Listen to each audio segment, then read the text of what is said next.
Si vous souhaitez en apprendre davantage sur les deux scènes post-crédit d'Ant-Man and the Wasp Quantumania, mais pas trop quand même, eh bien écoutez, vous êtes au bon endroit. Bonjour, rebonjour plutôt à tous, puisqu'on a sorti la critique d'Ant-Man and the Wasp Quantumania, que je vous laisse le soin de découvrir si ce n'est pas déjà fait pour connaître mon avis. Cette vidéo comporte des spoilers, voilà, donc effectivement, si vous n'avez pas vu le film, ben partez, et si vous ne l'avez pas vu mais que vous en foutez des spoilers, vous êtes bien entendu les bienvenus. Et j'avais dit effectivement que j'allais faire une vidéo pour les post-crédits, parce que c'est vrai que j'ai pas mal parlé déjà dans ma critique, et j'ai aussi pas mal de choses à dire ici concernant surtout la première scène post-crédit. La deuxième, c'est celle qu'on va traiter en première partie de cette vidéo. Vous allez voir que ça va être assez rapide parce que assez inédite en fait, donc pas tellement de théorie pour l'instant et toujours pas assez de liens dans le MCU pour vraiment savoir où est-ce que l'on va. Mais bon, ça parle de la saison 2 de Loki et moi j'adore Loki, donc forcément on doit en parler. Et la première scène, il y a tellement de choses à dire que là par contre je pense que cette vidéo peut-être ne suffira pas et qu'au fur et à mesure on aura des détails en plus. Je vous tiendrai à jour avec de nouvelles théories, de nouveaux indices, de nouvelles news comme d'habitude. Donc ce qu'il faut rappeler, c'est qu'à la fin d'Ant-Man 3, Kang est mort, présumé mort en tout cas, et donc on arrive pour l'instant à cette seconde scène post-crédit où on découvre donc Mobius Loki dans un espèce de mémoire de cabaret ou de pièces de théâtre, je sais pas comment on peut appeler ça, en tout cas il y a un public et il y a une scène. Cette scène se trouve un variant de Kang du nom de Victor Timely, et toute cette belle scène se passe notamment dans les années 1920. Et ça, comment on le sait? On le sait parce que Diane Richmond avait partagé il y a maintenant un petit moment que dans Loki saison 2, il y aurait un variant de Kang du nom de Victor Timely dans les années 1920. Et ce variant, qui c'est? Eh bien, on n'a pas forcément une idée de qui c'est. C'est un petit peu, j'ai l'impression pour l'instant en tout cas, une adaptation inédite d'un variant de Kang, parce que de ce que je connais du personnage de Kang et de ses variants, j'ai pas l'impression de me souvenir d'un Victor Timely. J'ai regardé un petit peu, je l'ai pas retrouvé non plus. J'ai l'impression que c'est un petit peu comme dans la saison 1 finalement de Loki, où c'était celui qui demeure, là aussi un personnage donc qui n'existe pas, qui était plus ou moins adapté d'Immortus, même si ça on va forcément en reparler. Et donc le pitch de ce variant, ça serait qu'en fait c'est un variant du passé, donc des années 1920, donc pas du grand passé. C'est assez récent en fait à l'image finalement de l'univers, qui voudrait en fait se procurer, inventer, construire, on ne sait pas encore, mais qu'il voulait en tout cas se procurer une espèce de machine ou quelque chose qui lui permettrait de modifier la réalité et donc probablement le futur.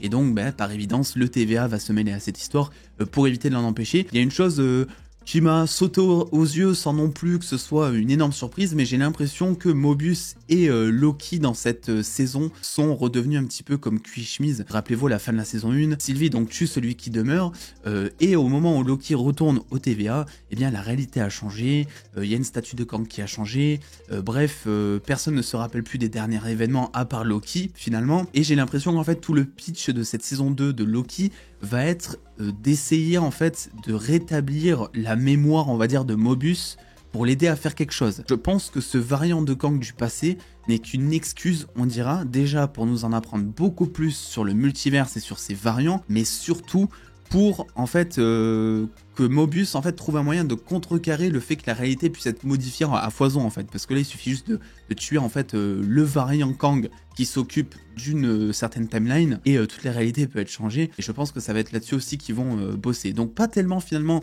de théorie là-dessus vu que c'est un personnage qui est assez inédit. En revanche, concernant la post-crédit numéro 1, celle-ci, il y a du très lourd, il y a beaucoup de choses à dire, et je vous laisse le soin évidemment de me dire en commentaire si vous avez d'autres théories, parce que là je vais en aborder je pense quelques-unes comme ça à chaud, mais ça sera probablement aussi là à redévelopper, à retravailler, à réorienter dans les prochaines vidéos. Donc cette première scène post-crédit, elle nous parle du Conseil des Kang, et ça c'est en vrai une page de comics qui est assez connue et qui est même filmée je trouve de manière très comics accurate, où on voit en fait plein de variants de Kang. Le Conseil de Kang c'est quoi? C'est en fait chaque Kang de chaque réalité, on dira, en tout cas de toutes ces itérations qui vont en fait se réunir pour décider des futurs plans, du sort de l'univers, du sort des Kang aussi, parce que en fait au final c'est un peu tous la même personne, juste issus de plusieurs mondes, de plusieurs époques différentes. Et ce conseil de Kang dans la scène post-crédit, elle est notamment menée par 3 variants qui, eux, sont plus ou moins connus justement des comics. Alors en tout cas, petite pincette, l'identité que je vais donner ici, donc des variants de Kang que l'on voit dans cette scène post-crédit, c'est mon interprétation de ma part parce que à aucun moment on entend le nom des variants, mais c'est juste que physiquement, bon, ils sont assez reconnaissables, mais ils peuvent très bien s'appeler autrement et ça peut totalement être un autre personnage. Mais bon, ça paraîtrait étonnant. On a donc en premier Immortus. Immortus qui est donc un variant un peu plus âgé et très sage de Kang en général, de Nathaniel Richards notamment. Lui c'est un papa, il a énormément de conquêtes dans les pattes, il a environ 60 ans et il se considère beaucoup plus d'ailleurs comme un gestionnaire que comme un conquérant à cet âge-là. Il a même laissé son empire à Ravonna, que l'on peut voir comme adapté dans la saison 1 de Loki, et devient par la suite l'agent des Timekeepers, en gérant notamment la dimension des limbes, donc dimension que l'on voit potentiellement justement dans la saison 1 de Loki. La chose la plus étonnante pour Immortus, c'est qu'en fait, celui qui demeure, on avait l'impression que c'était déjà une sorte d'adaptation d'Immortus dans la saison 1 de Loki. Apparemment non, c'était un personnage totalement inédit qu'ils nous ont donné ici, mais donc ça serait Immortus, d'après le look, c'est vraiment Immortus en tout cas. L'autre variant de type égyptien cette fois, c'est Ramatut.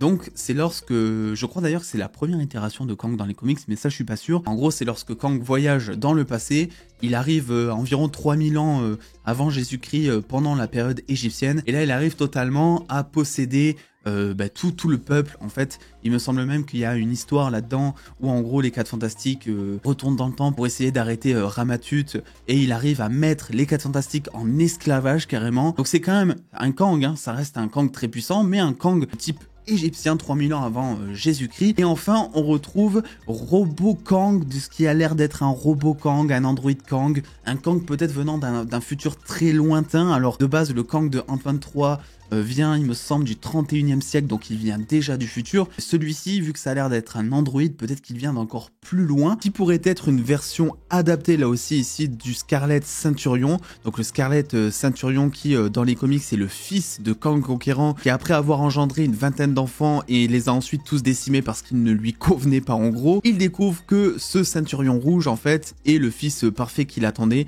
Donc il les a tous appelés Marcus. Donc j'imagine qu'ici c'est une adaptation, puisqu'on est clairement sur potentiellement un Scarlet Centurion qui serait non pas rouge mais bleu, et qui ne serait pas un fils de Kang Conquérant mais juste peut-être un variant ou même une version robotique de lui-même, mais c'est en tout cas la version la plus proche que je pourrais donner en termes d'adaptation de cette espèce de Robo Kang. Ces 3 Gugus, qu'est-ce qu'ils veulent? Parce qu'ils nous disent quelque chose qui est assez intéressant et on se pose beaucoup de questions. Ils nous confirment déjà plus ou moins que le Kang d'Ant-Man 3 est mort. Je dis plus ou moins parce que même eux ils ont un doute. Tu vois, donc on n'est pas à l'abri d'un petit twist, mais bon, ils se parlent entre eux, ils disent ouais, mais si je t'ai convoqué pour te dire qu'il est mort, c'est qu'il est vraiment mort, en gros. Apparemment, le Kang de Ant-Man 3 est décédé dans l'os, il a passé l'arme à gauche, comme on dit dans le milieu. Face à tout ça, ils ont un dialogue qui est assez complexe, mais ce qu'on peut en retenir, je pense, c'est qu'ils voient en fait que le peuple est arrivé à prendre le dessus sur un de leurs variants. Et donc ils commencent à s'inquiéter parce que visiblement ils ont un petit plan derrière. Ce plan il concerne le multiverse, et apparemment le Kang donc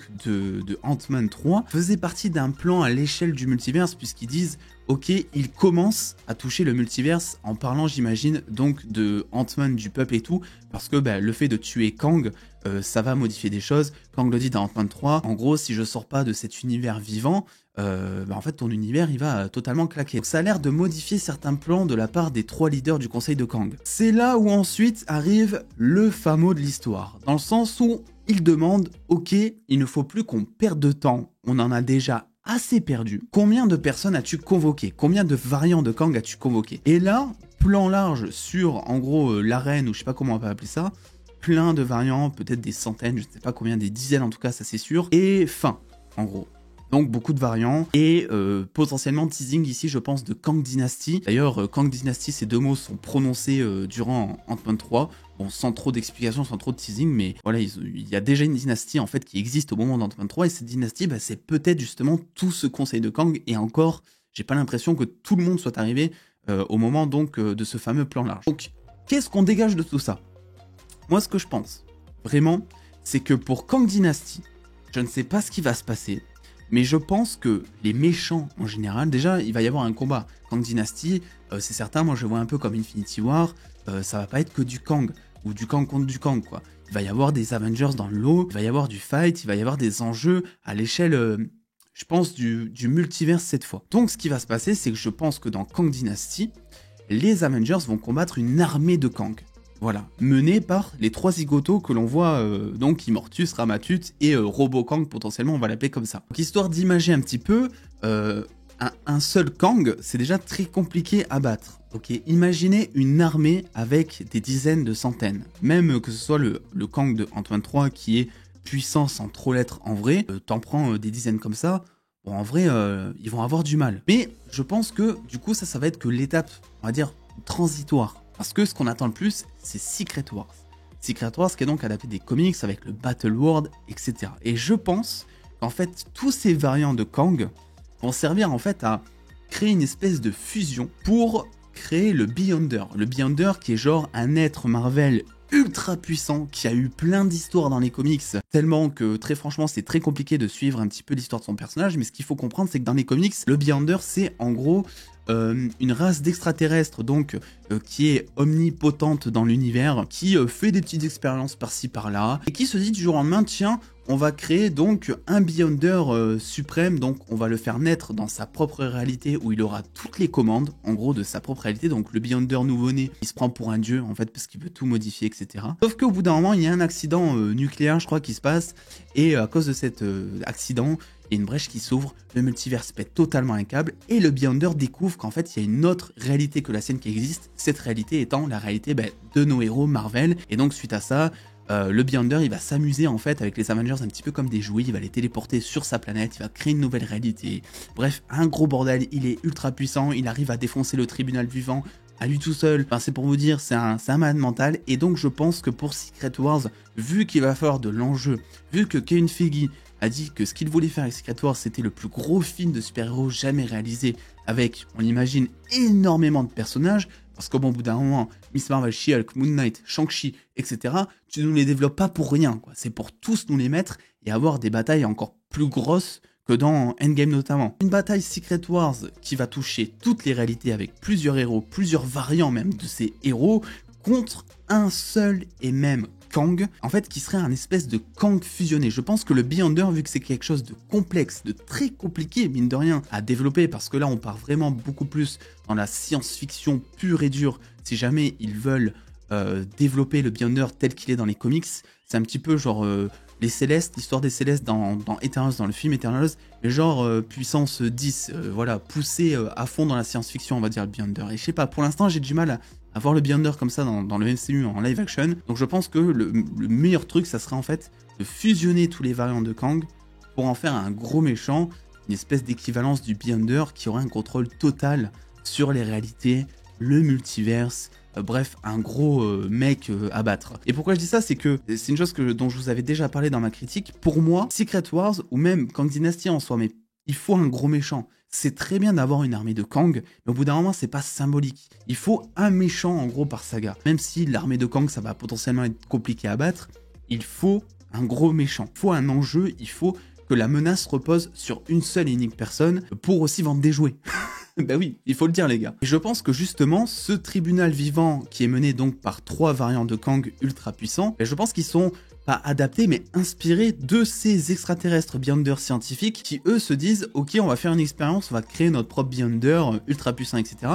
Et donc je pense que c'est ce qu'ils essaient de faire en disant ok, on n'a plus beaucoup de temps en gros, et qu'ils vont devoir concevoir en gros leur propre Kang ultra puissant, parce qu'ils voient aussi potentiellement qu'il y a de plus en plus de Kang qui échappent à leur contrôle. On rappelle qu'ils ont exilé le Kang donc dans Ant-Man 3 dans une zone sans espace, sans temps, parce que visiblement ça se passait mal, donc c'était peut-être les prémices on va dire d'un gouvernement qui ne fonctionne pas ou qui ne fonctionne plus, et donc je pense qu'il va falloir créer une entité à tout ça si vous voulez, une espèce d'énorme gardien pour que tous les Kang fassent une seule et même personne, et donc ainsi pouvoir potentiellement contrecarrer déjà les Avengers, etc., qui essaient de rétablir le multiverse, s'ils sont pas en train de le détruire en tout cas, et surtout prendre un pouvoir que l'on ne connaît pas encore, parce que force est de constater évidemment que pour l'instant c'est très compliqué de voir les enjeux à quel point ils seront présents dans le MCU d'ici la sortie de Secret Wars. Quelle ampleur est-ce que tout ça va prendre? C'est une question qu'on peut se poser. D'autant plus que dans les comics, il y a une histoire un petit peu de ce genre où en gros Kang va aspirer toutes les mémoires des Kang qui ont été précédemment éliminés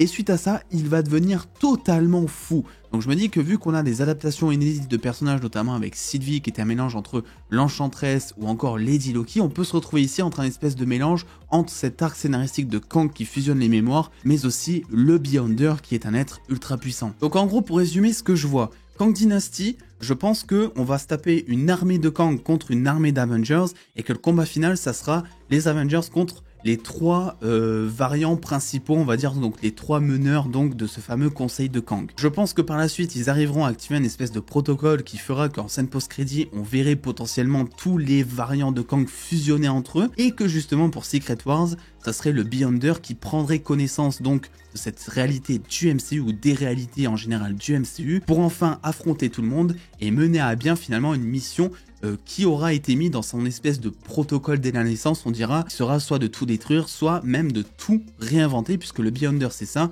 il crée des réalités, il teste des trucs, il joue avec les héros un petit peu comme dans Toy Story, enfin c'est un gros malade, il est ultra puissant. Donc voilà, dites-moi vous ce que vous en pensez, ça m'intéresse de cette théorie, est-ce que vous pensez que ça pourrait être plausible pour la réalité live action du MCU, parce qu'il faut pas non plus, je pense, tirer trop dans le comics, dans le délire du comics en fait, pour que les gens puissent s'y retrouver. N'oubliez pas le pouce bleu et l'abonnement avec la cloche évidemment, et surtout d'aller voir ma critique sur Ant-Man 3 qui est déjà disponible évidemment. Et puis en attendant les dos, prenez soin de vous, faites-vous bien kiffer, des bisous les dos.